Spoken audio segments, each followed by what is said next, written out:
Hey there, welcome to the Movie Review Mom YouTube channel. If you are new to my channel, yay, you found me finally. I've been waiting for you. And if you're a returning subscriber, yay, thanks for coming back. I truly appreciate your support. So as you know, my goal is to give you the heads up on filmmaking quality and content so that you can decide whether or not you want to spend time or money or both sometimes watching a particular film. So the movie I'm reviewing today is called Cabrini. This powerful, gorgeous film premieres in theaters on March 8th, 2024. The film is rated PG-13 and is 2 hours and 25 minutes long. That's pretty long. However, it is worth it.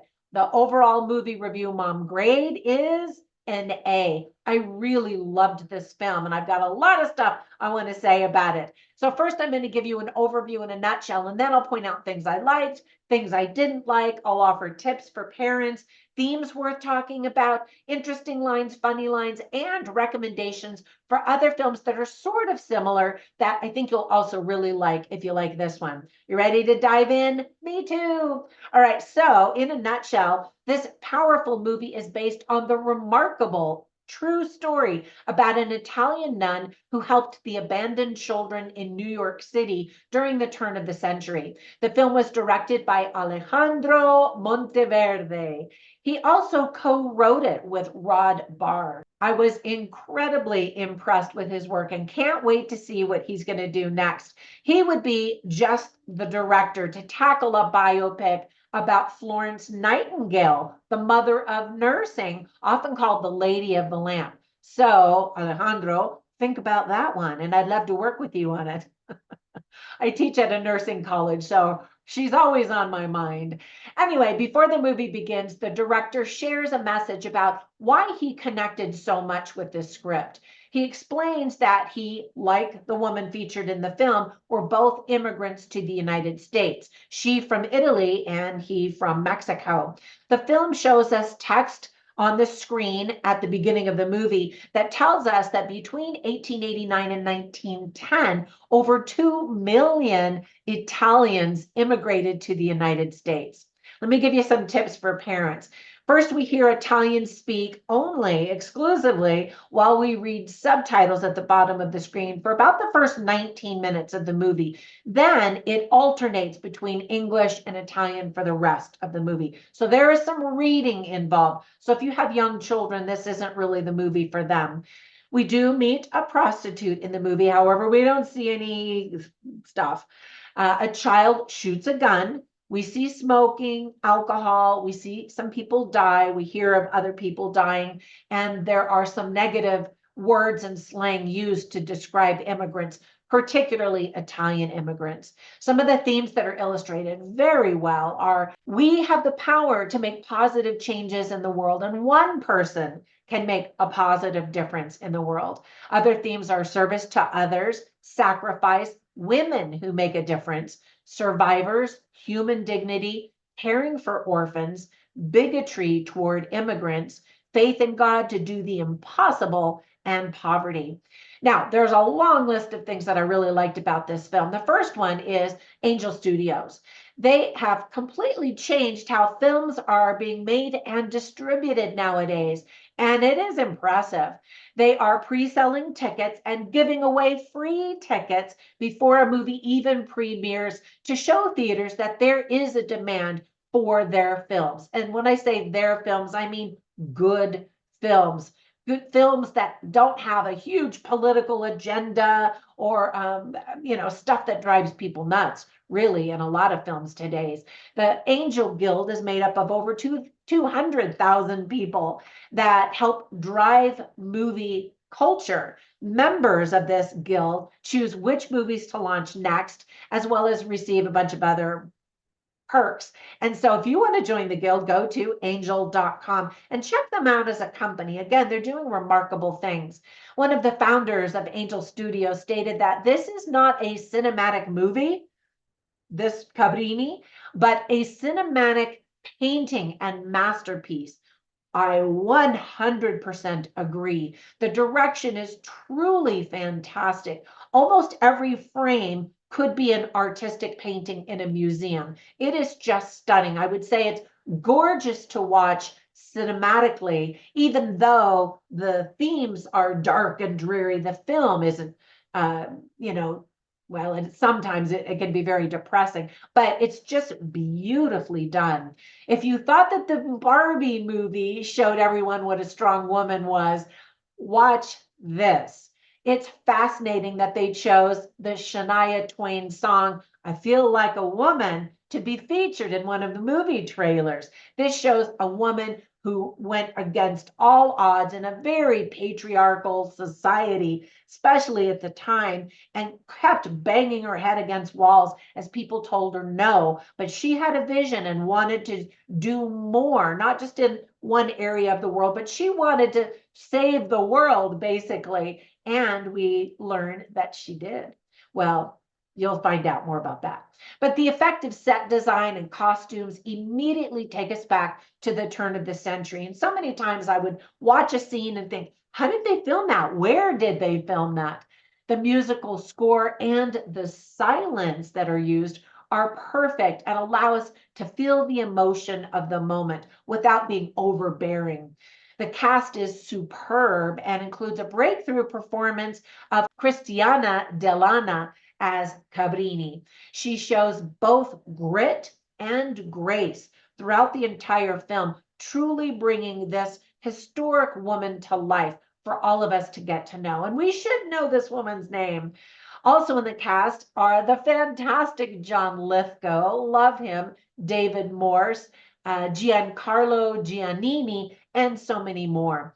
We get to travel to Italy for some of the scenes. I adore Italy and have been there several times, including the Vatican twice, and we get to go there as well. Fantastic cinematography by Gorka Gomez Andrew. Perfect ending, even. We get to see photos of the real people involved in the events of the true story, as well as learn about the huge charitable empire that Cabrini built across the entire globe. What an inspiration she was to millions of people. She is the first American saint, as well as the patron saint of all immigrants in Catholicism. She asked us all, what kind of world do we want and what will we do to achieve it? It's a great reminder that if we look around the world and don't like what we see, we have the power within us to start making changes. And I love that. It's such a great reminder to all of us. Now, as I watched this very long movie, there were only two things that I thought I could include on the list of things that I didn't like. And the first one is the length of the movie. It is very long and probably too long for most viewers to sit through. That being said, every scene is really great, so it would be difficult to know where to cut, really. Oftentimes, long films are the mark of an undisciplined director. But I think this director had a lot of things that he wanted to say. Some of the scenes are a bit repetitive in terms of what was being said, but even still, they were beautiful to watch. And then the only other thing I could think of was it was really distracting when the lips didn't quite sync up with the audio when we see and hear this opera singer singing Italian opera. I kept thinking, what's happening here? It was just a little distracting because it was so noticeable. But other than that, everything was just outstanding. Now, whenever I watch movies, I take notes, of course, but I also write down funny lines and interesting lines simply to share with you so that you can get a taste of the screenwriting and dialogue quality. And I wrote a lot of interesting lines and funny lines, and you can see them all on my written review at moviereviewmom.com. But I will share some of them with you right now.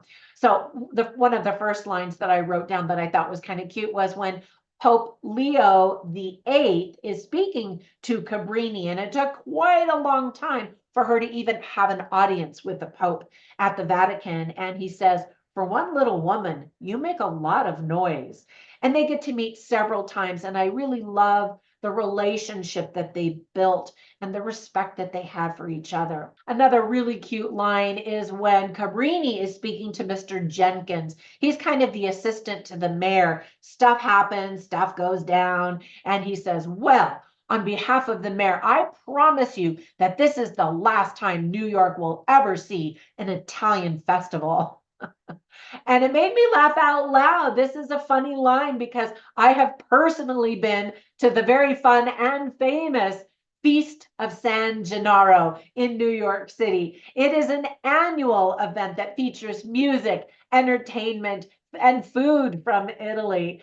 And just in case you're wondering, the festival tentative dates for the 2024 festival are September 12th to the 22nd. It lasts quite a few days. And if you happen to be in Italy, which is what I was, I didn't specifically go to New York City for the festival. We were so lucky to stumble onto this festival, and it was just wonderful. Another kind of interesting line is also spoken by the mayor himself, who's played by John Lithgow, and he says to Cabrini, "It's a shame you're a woman. You would have made a good man." And I was just like, oh, because she was a woman living in a very strongly centered man world where women couldn't do much. They didn't have a whole lot of respect or rights in the world. And that was certainly her case, as I mentioned before. Now, there were a lot of interesting lines, and I'm looking through my notes and scrolling through all of them right now. So many of them were so well written and so inspirational. So many times the Archbishop and other people said to Cabrini, "Stay where you belong, mother," because she's a nun. And she saw herself belonging to the world, and she was so frustrated by that. And then she said, I love this line, "The world is too small for what I intend to do." Now, in the very beginning of the movie, we see that she has health problems, and she recognizes that she's going to die, and or sometime soon, she believes, and yet she has this great vision and works every day because she knows her time is limited. And so she says, we can serve our weakness or we can serve our purpose, not both. And so she got up and worked hard when so many times people around her would say, "Rest, you need to rest." And she was like, we got to get going. And then she has all these decisions to make when she first starts her very first orphanage, and they have very limited funds. And so one of the other nuns shows her two pieces of fabric, how are we going to make the clothes for these orphans? And she chooses the nicer fabric, and the other nun is kind of surprised, because they have a very tight budget. And she says, "The children deserve the best. They will notice." And I love that everything that she did was to make people feel loved and important and valued in this world, whether they were children or adults. Another really great line that Cabrini says to someone is, "It takes a lot of courage to become who we're meant to be." She also says, "We don't get to choose how we come into this world, but God gave us the freedom to choose how we live in it." She says that to an important character in the film that makes all the difference. And I think that's such a great line. It's such a great mantra, really, to live by. Another line she says is, "Every time I work, I seem to be able to steal one more day of life. If I rest, however, that's when dying feels very, very real."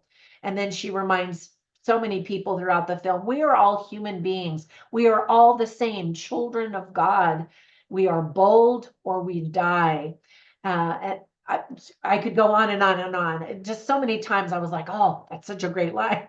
All right, I have so many more things I could say, but I don't want my review to be as long as this film. So before we go, let me give you recommendations for 3 films I instantly thought of as I was watching this.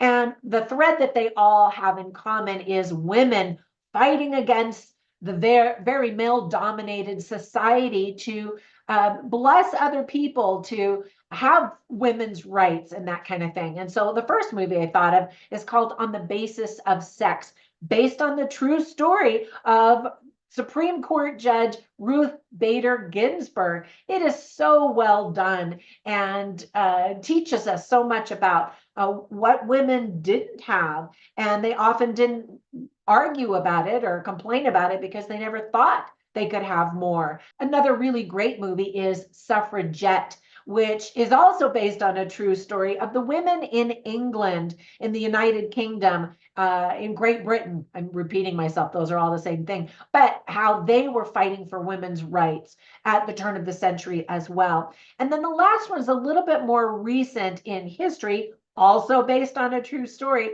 called Hidden Figures, about the African American women who had two things going against them. They were women and they were African American, and yet they were smart and they helped send the first rocket spaceship to the moon, and because of their incredible mathematical skills. Anyway, fascinating, really well done, incredible cast. All three of those movies are so inspirational, and the list could go on and on about movies like that. Anyway, I hope that my review helped you decide if you're going to see this movie. Be sure and give my review a big thumbs up if it was helpful to you. And when you get a minute, run over to my Instagram account. You can find me as Movie Review Mom, but you can also find me as Trina Boice, which is my real name. And there you can learn about my books, especially when they go for sale for free on Amazon, which is almost every week. I have 31 of them. You can learn about those, my online courses, my products, and my other shenanigans. Have a fantastic day, and I will catch you in the next one. Bye for now.